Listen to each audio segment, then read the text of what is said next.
Et coucou tout le monde. Bon, direct qu'il y a un truc qui va pas, on va enlever les lunettes parce que là j'ai deux lanternes à l'intérieur là, on enlève ça. Voilà. Donc on se retrouve aujourd'hui pour vous faire un petit peu une vidéo blabla sur pourquoi et comment j'ai quitté la Réunion, parce que j'en ai déjà fait une vidéo comme celle-ci il y a 4 ans à peu près maintenant, lorsque j'étais encore à la Réunion, du pourquoi je voulais quitter la Réunion. Mais entre temps c'est greffé, d'autres personnes sont venues me rejoindre à notre petite communauté, on va dire. Et ces personnes me demandent sans cesse, Lady, peux-tu nous expliquer pourquoi s'il te plaît et comment as-tu fait pour venir, pour partir en métropole? Alors je vais vous expliquer moi comment j'ai vécu la chose. Je vais redire pourquoi, parce que là je suis un peu plus posée. Quand j'avais fait la vidéo du pourquoi j'allais quitter la Réunion avant, j'étais dans un moment où je savais que j'allais déménager, je savais que j'allais partir déjà, donc j'étais dans un mood vraiment très stressé. Ça se voit sur la vidéo de toute manière, ceux qui ont regardé la vidéo, ben, vous savez comment j'étais. Et voilà, je commence par le pourquoi. Alors pourquoi j'ai quitté la Réunion? Comme je l'ai dit dans le passé, pour plusieurs raisons. Alors comme les raisons premières que je vous ai données, enfin j'ai pu revisionner mon ancienne vidéo, donc je le fais au feeling, hein, mais les raisons que je vous ai données, c'était pour mes enfants, pour qu'ils aient un meilleur avenir. Oui, je sais que les personnes qui sont grosses vont me dire quel meilleur avenir tu leur donnes en leur privant de leur pays, de leur racine, etc. J'entends, je le conçois et c'est mon choix. Voilà, c'est mon choix. Moi, j'estime que je n'aurais pas pu leur offrir ce que je leur offre aujourd'hui, même si on n'est pas riche, hein, on n'est pas riche à l'heure d'aujourd'hui, on a toujours des difficultés, on est toujours d'une classe moyenne, mais d'une autre classe moyenne. Déjà, ça, d'un point pour mes enfants. Et aussi, ben, je développe sur les enfants aussi. Mes enfants, grâce à ce déménagement, ils ont pu découvrir plein de choses qu'ils n'auraient jamais découvert à la Réunion. Ils auraient découvert ça à travers les livres, à travers la télé, mais ils n'auraient pas pu découvrir ça comme quelque chose de bête. Les écureuils, mes enfants, il n'y a pas d'écureuils à la Réunion, ils n'auraient jamais vu d'écureuils. Mes enfants ont fait plein d'activités que les écoles ne faisaient pas à la Réunion, et tandis qu'ici ils font plein de choses, mais plein de choses incroyables. Mes enfants partent en sortie dans l'année, ils font plus d'une dizaine de sorties. Ils vont au cinéma avec l'école. Comme à la Réunion, vous allez dire, mais à la Réunion, on va difficilement 1 à 2 fois aller au cinéma. Mais les enfants vont au moins 2 fois par trimestre au cinéma. En tout cas, moi dans ma ville, hein. Après, je ne sais pas vous, mais moi, c'est comme ça dans ma ville.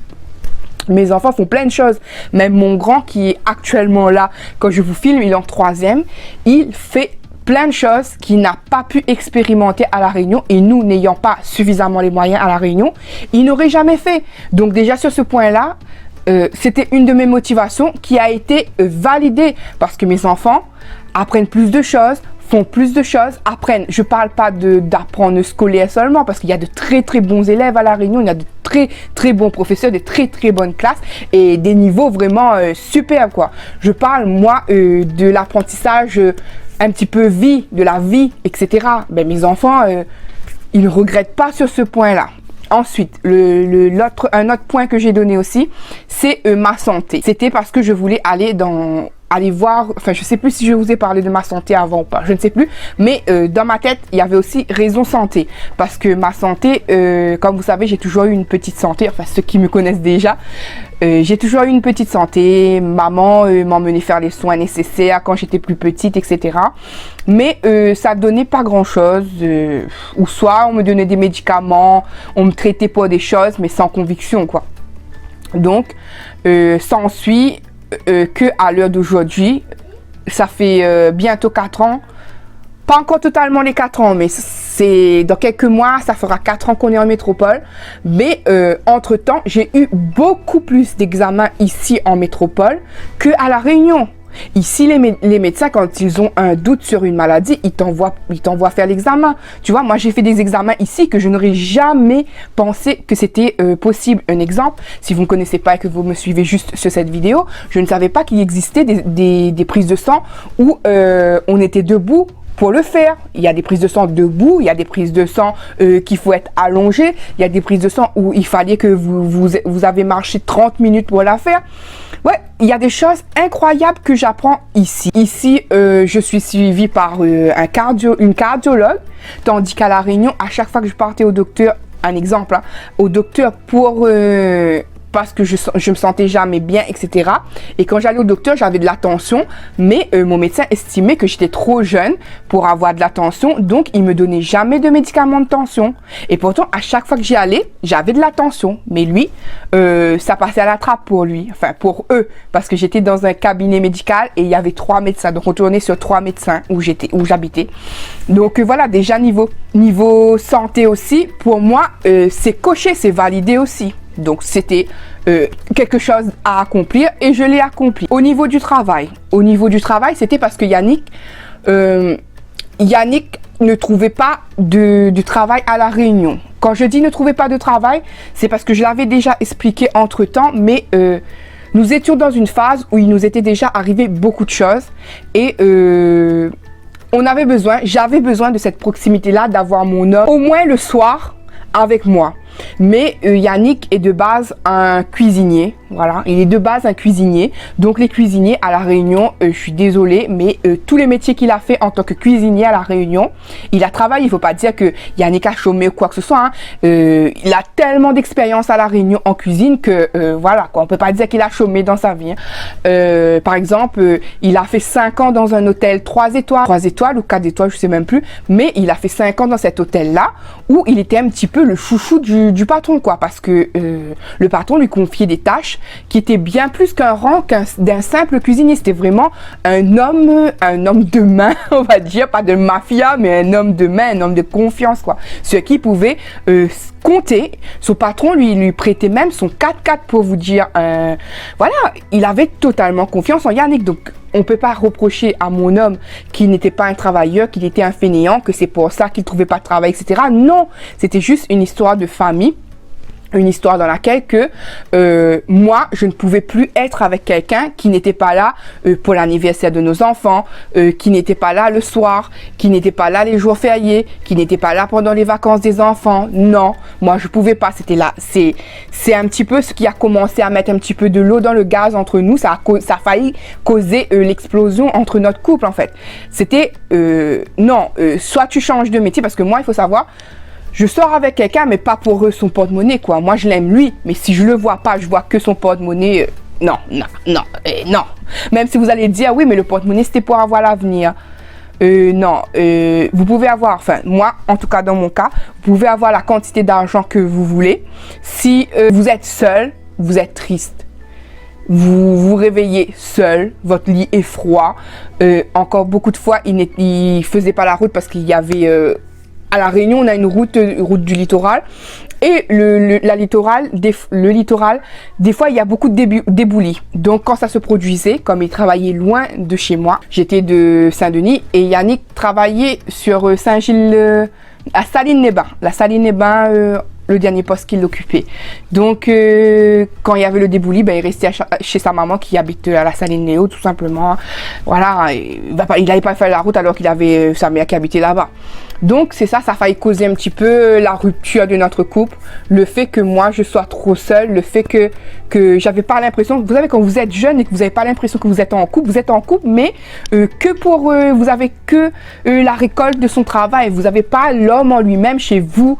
Voilà, bref, je me comprends, j'espère que vous me comprenez. Donc, il y avait ce point-là où il a arrêté son métier de cuisinier. Il voulait changer d'orientation. À La Réunion, il voulait même à un moment donné, il m'a dit je vais devenir conducteur d'engin ou quoi que ce soit, parce que on connaissait certains postes où on ne travaillait pas le week-end. Donc je me disais ok, même si ça prend un petit peu sur le soir, c'est pas grave, il est toujours là le week-end. Mais quand il est parti dire à sa conseillère de Pôle emploi, enfin ses conseillers, parce qu'il en a eu plusieurs, Pôle emploi qu'il voulait changer d'orientation, la réponse a été clairement non, vous ne changez pas d'orientation, vous avez des diplômes, vous avez tant d'années d'expérience en tant que cuisinier, vous allez rester en tant que cuisinier. On va pas vous reformer pour un autre métier alors que vous êtes formé pour ce métier-là. Donc, ça a été un refus catégorique. On n'a jamais pu réclamer une formation parce que pour eux, ils estimaient que Yannick avait trop d'expérience en tant que cuisinier. Il pouvait pas changer de voie comme ça. Pour eux, c'était pas une décision réfléchie. Donc, il a beaucoup essayé. Il a écrit des courriers, etc. Mais ça ne fonctionnait pas. Ça ne fonctionnait pas. Donc, il était au chômage. Il était au chômage du coup. Donc, nous, on traînait sur du chômage. Donc, on voulait aussi quitter la Réunion pour justement voir autre chose, avoir d'autres horizons pour que enfin sa voie d'orientation soit plus ouverte. Vous comprenez ce que je veux dire? Qu'il ne soit plus bloqué à ce métier de cuisinier là. Ça c'était un autre point. Aussi, j'ai quitté aussi la Réunion parce que il faut savoir que quand j'ai perdu mon père, il faut savoir que moi et mon père, on était comme ça. Collés, mais collés vraiment. Mon père souffrait, je souffrais, mon père souffrait. On était comme ça. C'était mon papa, c'était mon tout, mon pilier, ma vie, mon tout, comme je vous dis, mon tout. Il pouvait rester chez moi. Pour moi, c'était mon père. Mon homme devait accepter mon père parce que c'est mon père. Il a rien à dire, c'était mon père et voilà. Pour moi, c'est ça. Et puis mon père, il faut savoir que mon père m'a toujours placé à un rang de princesse, quoi. Il m'a toujours élevé dans un rang de princesse. Moi personnellement, hein, il m'a toujours élevé en rang de princesse. C'est-à-dire que moi, c'est le moins de choses que je voulais, c'était il faisait des mains et des pieds pour me le donner, mais je n'étais pas capricieuse. Hein. Mais mon père voulait toujours que je sois bien, toujours. Pour vous dire, mon père, il est maintenant décédé depuis plus d'une dizaine d'années, mais de son vivant, il ne supportait pas de me voir pleurer. Depuis toute petite, mon père a levé la main qu'une seule fois sur moi, une claque, une petite claque, enfin une claque qui m'a fait mal, mais je vais vous dire, c'est pas, il m'a pas frappé pour me battre, il m'a frappé d'une claque, mais la seule claque qu'il m'a fait, c'était la seule claque de toute sa vie et il a regretté, mais c'était de ma faute, j'assume parce que j'étais une petite peste au moment où il m'a frappé, c'était vraiment une petite peste, je faisais tout pour qu'il craque, donc il a craqué, mais ça s'est produit qu'une seule fois dans toute sa vie. Voilà, et je sais que je le méritais. C'est pas une culpabilité d'enfant ou quoi que ce soit. C'est que je sais vraiment que ce moment-là, j'ai été peste, même en y réfléchissant, en grandissant. Je me suis dit, mais pourquoi j'étais comme ça à ce moment-là? Voilà, donc mon père est malheureusement décédé. Nikian avait à peu près 2 ans et demi. Du coup, le fait que j'ai perdu mon père, ma mère savait. Elle savait que j'allais me laisser un peu aller parce qu'une mère ressent tout. Ma mère savait que mon père avait une place importante pour moi. Ma mère était séparée de mon père. Hein. Mais quand ça s'est produit, ma mère a fait tout pour essayer de me couver et de compenser. Je dis bien essayer de compenser, pas compenser. Elle savait qu'elle allait pas pouvoir remplir le vide qu'il a laissé. Mais elle a tout fait pour compenser parce que ma mère était plus fusionnelle avec mon frère. C'est pas qu'on discutait pas, on discutait de tout avec ma mère. Sauf que ma mère, elle préfère les garçons en général. Elle a toujours voulu que des garçons. Contrairement à moi qui que des garçons et qui voulait des filles, ma mère, elle voulait que des garçons. Donc, elle avait plus ce lien d'attachement, de prioriser que moi j'avais avec mon père. Elle avait ça avec mon grand frère uniquement. Mais j'étais pas rejetée, hein. Il y avait beaucoup d'amour entre moi et ma mère, juste que moi je me confiais plus facilement à mon père qu'à ma mère. C'était comme ça, vous voyez. C'était comme si, et puis ma mère, elle a un passé que je ne vais pas me permettre de vous citer en vidéo. Elle a eu un passé difficile qui fait que elle avait avant une grosse carapace pour se protéger. Vous voyez, c'est pas qu'elle était méchante, mais quand on la voyait, on avait l'impression qu'elle était dure, qu'elle était très stricte, très sévère, etc. Mais voilà, bref. Donc, à ce moment-là, ma mère, elle a tout fait, tout fait. Donc, je suis toujours reconnaissante, maman. Donc, merci beaucoup pour nous tous de ne pas nous avoir laissé sombrer dans cette détresse-là. Merci. Je ne sais pas si j'aurai la force un jour de vous raconter comment ça s'est passé, la perte de mon père, tout simplement. Bref, on parle pas de ça parce que je vais chialer. Mais en gros, ma mère, elle a, on dirait que son cœur s'est envahi d'amour. Elle a essayé de de faire tout ce que je faisais avec mon père. Elle a essayé de me les donner. Du coup, on a créé une très grande complicité, moi et ma mère, comme je vous ai dit. Elle a tout donné. Elle m'appelait tout.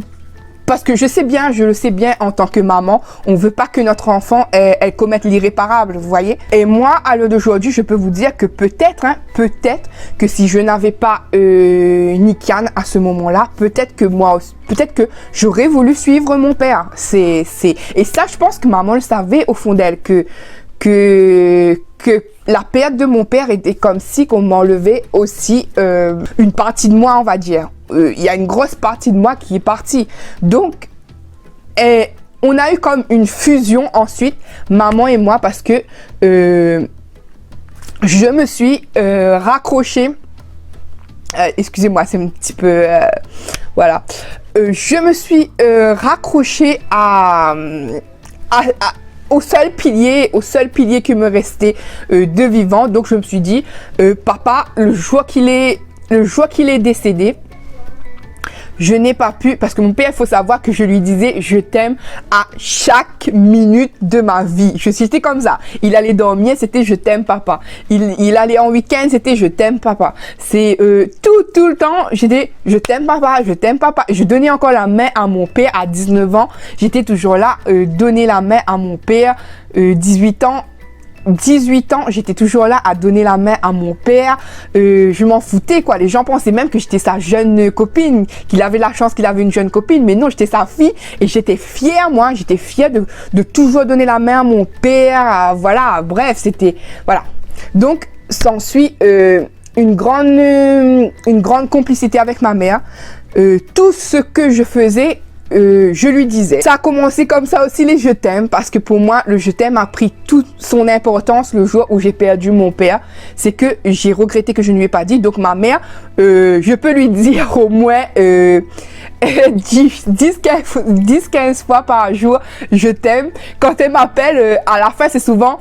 D'accord, gros bisous, je t'aime, tu vois, parce que pour moi, je pense que c'est un traumatisme que j'ai eu, que je n'ai pas pu dire je t'aime à mon père, même si je sais, franchement, je sais énormément qu'il le savait que je l'aimais. Mais le simple fait de ne pas avoir pu dire, ça m'a causé une douleur profonde que j'ai toujours en fait, et que j'ai toujours peur de perdre les personnes que j'aime sans avoir dit je t'aime. Je sais qu'ils sont pas éternels, mais je veux qu'ils sachent que je les aime, quoi, même si on n'est pas éternel. Moi, j'essaie toujours de faire ça.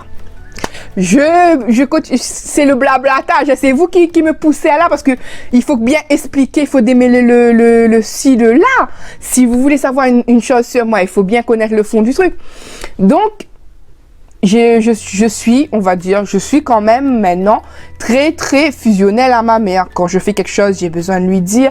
Quand j'achète quelque chose, généralement, je lui dis.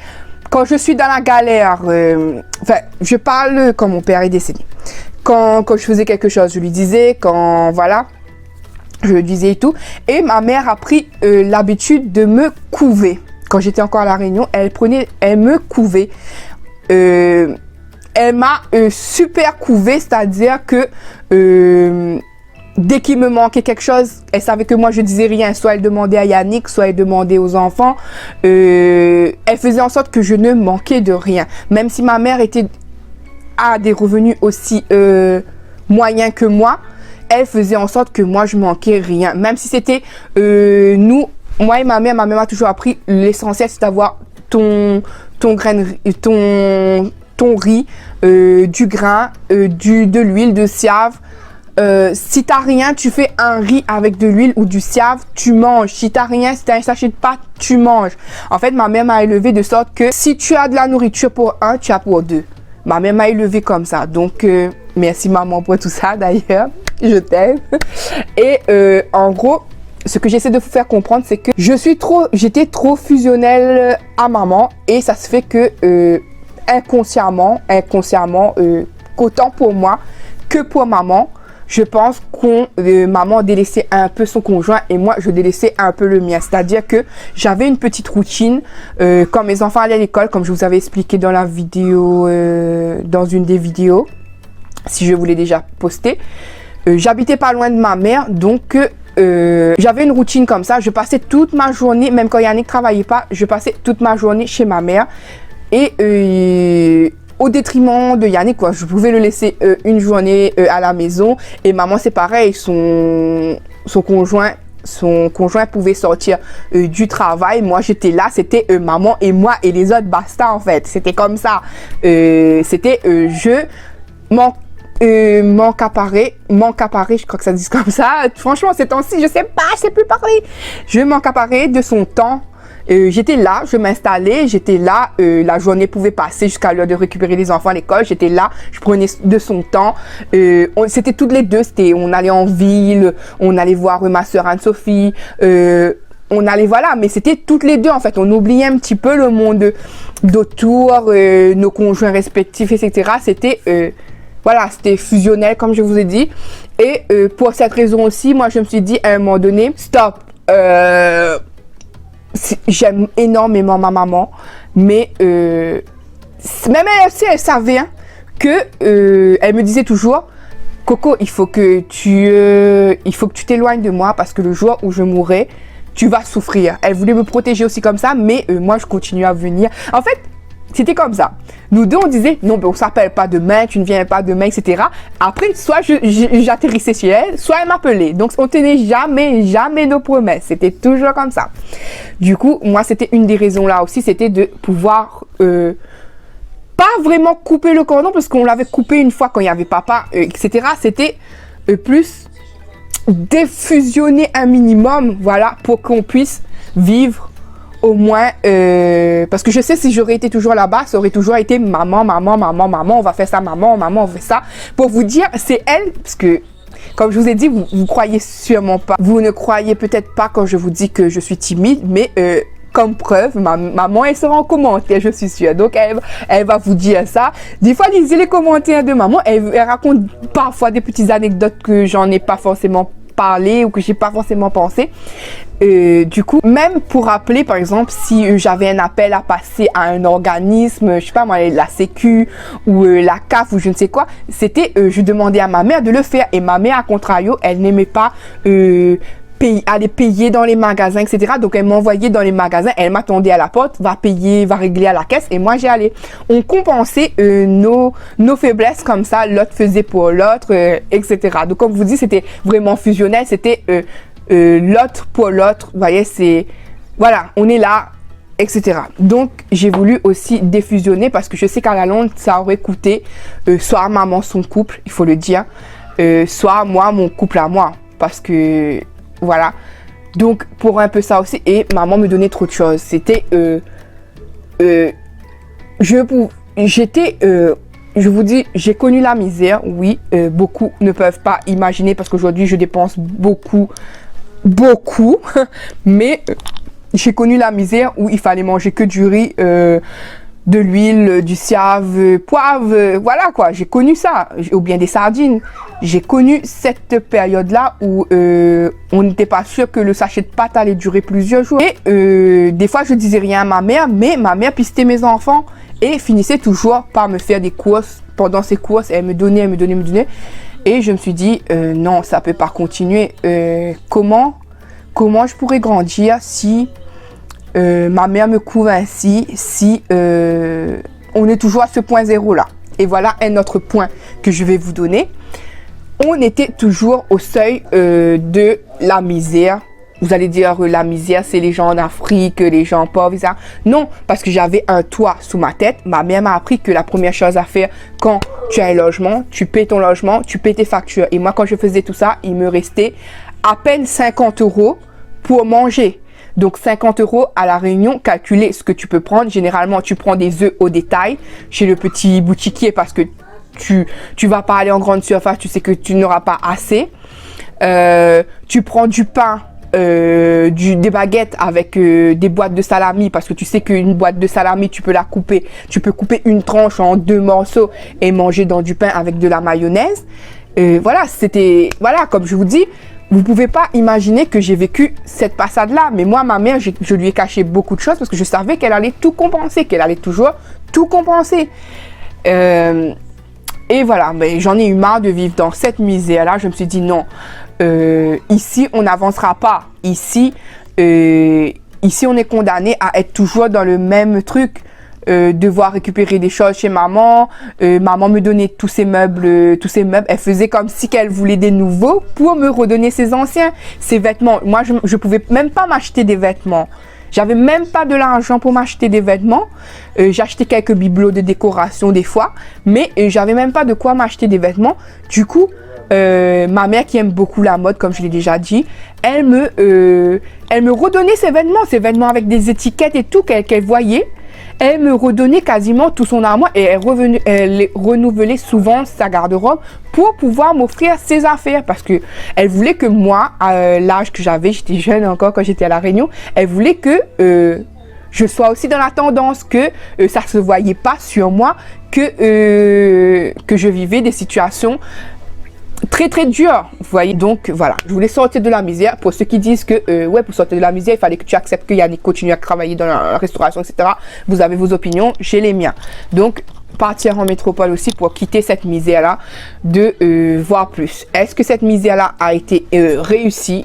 Je vous ai déjà montré que j'ai plein de choses. Mon logement est un logement catastrophique. On va dire, il est vivable, il y en a des logements plus catastrophiques, mais pour moi, il est pas, c'est le pire des logements que j'ai eu niveau sanitaire. Beaucoup de dégâts des eaux, des cafards, de l'humidité, etc. C'est le pire, mais j'ai un toit, je vais dire, j'ai un toit. Je mange, mes enfants ont leur dessert, ont leur goûter, ont leur yaourt, ont tout ce qu'il faut. Est-ce que sur ce point-là, j'ai réussi? Oui. J'ai réussi aussi à maintenir un foyer où je ne mange pas que du riz sec, on va dire. J'ai réussi à maintenir un foyer où ma mère ne sait pas si je suis en manque ou pas en manque parce que mes enfants, si elle demande à mes enfants vont lui dire oui, ils ont leur yaourt, oui, ils ont leur goûter, oui, au moins ça, ils ont ce qu'il faut. Et j'ai oublié de préciser tout à l'heure pour Yannick. Au niveau du travail, comme on avait dit, il était cuisinier, mais il était bloqué. Mais au niveau de la France, Yannick il a ses cassettes, il est cariste et il est agent magasinier. Vous voyez? Donc, est-ce qu'il a réussi au niveau là? C'est validé. Il a ses diplômes, il a ce qu'il faut. C'est juste que il est dans un cercle intérimaire. Donc, au moment où je vous parle là, par exemple, il travaille là. Oui, j'ai pu un petit peu récupérer. Je sais je sais plus ou moins maintenant comment gérer mes maladies. Donc, il est retourné au boulot maintenant, vous voyez.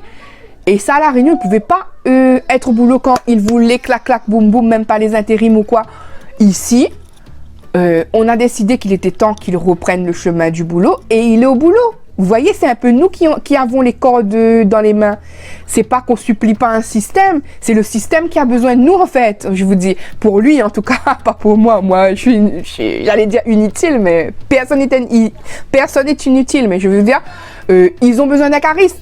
Ils ont besoin d'un agent magasinier. Donc, il est là, il y va. Il voit les annonces, il postule. Le lendemain, on l'appelle. Est-ce que vous êtes toujours dispo, etc. Est-ce que vous êtes dispo là, immédiatement? Vous voyez, ça change. Voilà un peu j'ai résumé un petit peu tous les points. Déjà, là, ça doit faire au moins une quarantaine de minutes que je parle là. Je vous ai résumé à peu près les points qui ont fait que j'ai quitté La Réunion et... de toute manière, ce sont les points principaux. Là, je vous ai cité, il y a plein d'autres réseaux que je pourrais vous citer, mais là, ce sont les points principaux. C'est ça. Voilà. Maintenant, je vais vous dire, parce que tout le temps, vous me demandez, mais je pense avoir répondu ça un petit peu dans chaque vidéo au fur et à mesure que j'avais quitté La Réunion, mais comme les nouveaux, ils ne regardent pas forcément les anciennes vidéos, comment j'ai quitté La Réunion? Alors, moi, depuis La Réunion, j'ai fait une demande de logement en ligne dans plusieurs régions que je voulais. Oui, c'est possible si vous connaissez le numéro de département dans lequel vous voulez aller vivre. Donc, moi, je connaissais les départements dont je voulais. J'ai fait 3 départements, j'ai rempli 3 dossiers de demande de logement dans chaque département que je voulais. Et j'ai envoyé. Ensuite, nous, par contre, Parce que à chaque fois vous me demandez comment partir en métropole quand on ne connaît pas personne. Ben moi c'était pas mon cas puisque moi Yannick, de base Yannick a une tante. On lui a demandé si elle pouvait le recevoir pour qu'il visite la France et qu'il voie si c'est possible pour nous d'y aller vivre. Mais sa tante pouvait pas l'accueillir à ce moment-là, donc sa tante lui a proposé qu'il voie avec son fils, qu'elle voit avec son fils, et son fils a accepté. Donc Yannick est parti avant tout 1 mois en vacances en métropole pour faire un petit peu du repérage, voir comment ça se déroulait un peu, parce qu'il faut savoir que Yannick et moi, on n'avait jamais quitté la Réunion. Enfin, Yannick était déjà allé à Maurice, je dis n'importe quoi, c'est moi qui n'avais jamais quitté la Réunion, mais Yannick était jamais allé en France. Il est parti, il a fait ses prospections, il a regardé et tout, il a plutôt bien aimé, parce qu'il était parti en période un petit peu qui faisait bon aussi, il n'est pas parti dans le froid, donc il a trouvé sympa, il a trouvé que les endroits où il est passé, il n'y avait pas trop de racisme, etc. Quand il était chez son cousin, c'était en Deux-Sèvres, et puis la vie était paisible et agréable là-bas. Donc sur place, parce que j'avais fait aussi une demande de logement en Deux-Sèvres, sur place, il y avait un bailleur social et du coup, il se rendait assez souvent chez ce bailleur social pour voir si nos demandes de logement n'allaient pas passer, et on nous disait qu'il était mieux d'être sur place pour que ça soit plus... C'était possible de faire à distance comme on avait fait, hein, c'était déjà posé le dossier et tout, mais que en étant sur place, ça aurait eu plus d'impact sur le dossier. Du coup, c'est ce qu'on a fait. Quand il m'a dit ça, on a décidé, on a dit bon, avant que la rentrée scolaire de métropole, elle va commencer, on va quitter la Réunion pour se rendre en métropole. Et j'ai été hébergée chez son cousin pendant 1 mois, à peu près. 1 mois, oui. Et Yannick ne lâchait pas tous les jours, lui ou moi ou lui tout seul, on allait voir la structure de bailleurs sociaux. Cette personne, elle s'activait à chercher toutes les offres nécessaires pour nous. J'ai oublié de préciser que avant de partir, nous avions les fonds nécessaires, et ma mère aussi m'a aidé parce qu'elle savait mon projet d'y aller. Donc, elle m'a aidé comme elle pouvait. Nous avions les fonds, nous avons payé des billets d'aller simple. J'ai pas payé d'aller-retour, j'ai payé des billets d'aller simple, non remboursés par l'aide continuité territoriale parce que c'était pas un aller-retour, donc c'était aller simple. Je vous cache pas que c'était une grosse somme, plus les billets de TGV, etc. C'était une énorme grosse somme. Voilà, mon arrivée en métropole, c'est un petit peu catastrophique entre le chamboulement, la peur de quitter le pays, le stress, tout ça. Donc j'ai pleuré, j'en ai fait une courte vidéo dessus où je ressemblais pas à grand chose au moment là, mais elle est sur ma fiche. Il suffit de remonter des années en arrière. Et du coup, quand on était chez son cousin, moins d'1 mois, on a appris que on nous a demandé si on voulait bien, qu'il y avait une maison qui s'est libérée. Nous on demandait 3 chambres, mais il y avait une maison à 2 chambres qui s'était libérée. Et du coup, si on acceptait, bien sûr, mais sauf que on avait tous les fonds nécessaires. On n'est pas passé par du crédit, on avait vraiment économisé, quoi. Je vous dis vraiment, on avait économisé, mais vraiment, quoi. On n'avait pas touché notre argent pour faire quoi que ce soit. On avait une grosse, je ne sais plus vous dire la somme que j'avais, mais j'avais une grosse somme suffisamment pour payer une partie des billets, puisque j'ai été aidée, comme je vous ai dit, une bonne partie des billets, mes billets de train. À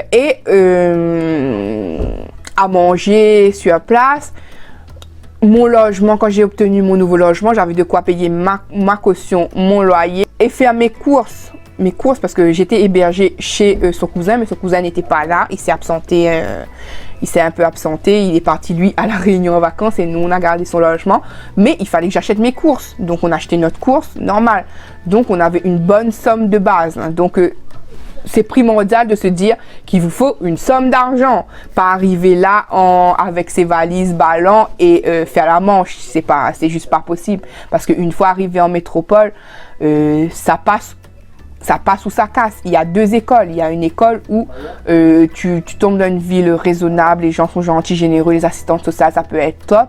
Comme tu peux tomber dans une ville où tu le regrettes parce qu'il y a plein de racisme, il y a des gens qui te comprennent pas, ou soit il y a des gens plus haut placés que toi qui te prennent pour... voilà. Il faut faire attention à tout ça. Et aussi, Rester en métropole, ça dépend des personnes. Il faut avoir quand même, moi je dirais, une forte personnalité et venir en métropole si tu es toute seule, tout seul. Un homme tout seul peut survivre, je pense. Une femme tout seule peut survivre si elle se fait des connaissances. Mais une femme seule avec des enfants, c'est compliqué parce que plein de choses vont te revenir en face en fait. La solitude, le fait de penser que tu n'es pas comme les autres, tu perds tes repères, surtout si tu fais ça avec un âge avancé, c'est-à-dire que tu as déjà bien connu la vie à La Réunion et que tu te retrouves ici, tu perds toutes tes bases. Tu perds toutes tes bases. Moi, je suis venue ici avec Yannick. Je veux dire, Yannick, c'est mon pilier ici. On marche avec, on prend des décisions avec, on est triste avec, notre famille nous manque avec. Je vais vous dire, je suis pas seule, j'ai mes enfants aussi. Mais si tu arrives là seul, t'as plus personne, tu peux vite sombrer. Parce qu'il faut le dire que le manque de La Réunion, le manque de ta famille, de ta structure familiale, elle va te manquer, mais fois 1000 quoi. C'est même pas une fois. Au début, tu vas te dire, oh c'est bien, oh mais non, on dirait que ça fait pas longtemps que je suis en métropole parce que le temps il va défiler. Mais quand tu as le coup de blues, tu l'as quoi. Hein. C'est le manque fois 1000. Au niveau de la nourriture te manque. Tu arrives à faire cuire des choses ici, mais ça n'aura jamais, ça n'aura jamais le goût de La Réunion. Même tu achètes des bouchons de La Réunion, ça n'a pas le goût de La Réunion. Tu prends un côte, ça n'a pas trop le goût de La Réunion. Tu comprends même pas, tu dis, what? C'est quoi ça? Je sais pas. Mais voilà, je vous dis, tout, à un moment donné, tout de La Réunion te manque, ta famille te manque, fois 10 000, tu es désespéré, tu commences à te demander si tu vas pas rentrer, si tu vas pas faire tes bagages là, tout de suite là, et que tu vas pas rentrer, mais après tu te dis non, tu es venu, tu n'as pas encore accompli un tiers de ce que tu dois faire en fait. Moi, j'ai encore plein de choses à visiter, j'ai encore plein de choses à aller voir, j'ai encore plein de choses à découvrir en fait. J'ai, entre guillemets, la chance d'avoir quelques membres de ma famille en métropole, je veux dire. Moi, j'ai mon chéri déjà à proximité. Sully, actuellement, est avec moi. J'ai mon grand frère qui n'est pas loin. Ma soeur qui est en métropole, quelques heures de route, mais c'est faisable. Je vais vous dire, on a des membres de notre famille sur qui, quand même, on peut compter, je vais vous dire. Mais arriver là, toute seule, c'est délicat. Donc, tout ça pour dire, ce n'est pas facile d'arriver en métropole comme ça. Et primordial d'avoir de l'argent, sûr et certain.